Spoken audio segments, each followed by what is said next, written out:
Ang sabi nga po ng Pangulo sa atin ay mas lalo na po ngayon na yung presyo ng langis hindi po stable.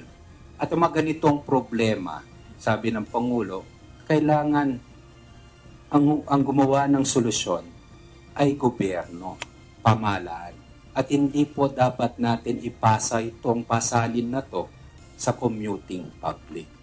Wala sa plano ng pamahalaan na pasanin ng publiko ang epekto sa sektor ng transportasyon ng pagtaas sa presyo ng mga produktong petrolyo.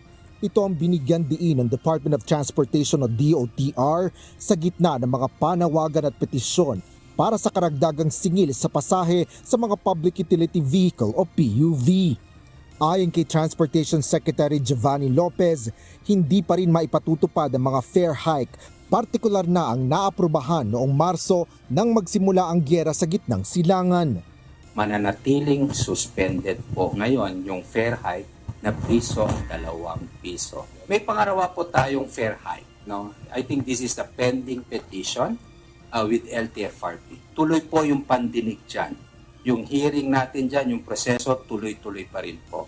And I think on Monday, may hearing po ang LTFRB.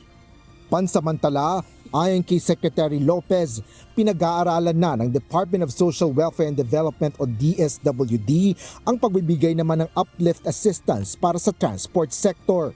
Based sa usapan namin ni Secretary Rex, isasama na po yung transport group dito.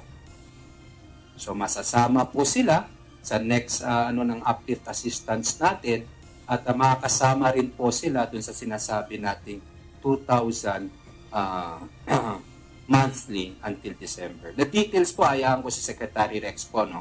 Because that's the program of DSWD. Bukod sa uplift assistance, maglalaan din ng DOTR ng pondo para sa mga kasali sa Public Transport Modernization Program o PTMP. Gagamitin ang pondo para sa equity subsidy at amortization support ng mga operator na hirap makabayad sa kanilang unit na umaabot ng hanggang 20,000 pesos.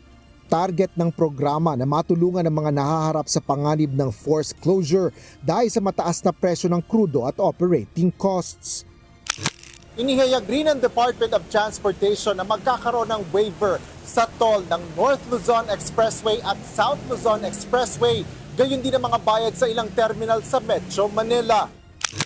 Kinausap natin ang Toll Regulatory Board, no, at sila EDJR, at tayo nakiusap sa NLEX, no, at sa SLEX, at kami nagpapasalamat po na starting August 10 ang ating pong dalawang toll operators po, no, they're going to waive the toll fee for all provincial buses po na dadaan sa ating expressway. Asher Kadapan Jr., UNTV News and Rescue. Diyos ang aming sandigan, serbisyo publiko ang aming pinahahalagahan.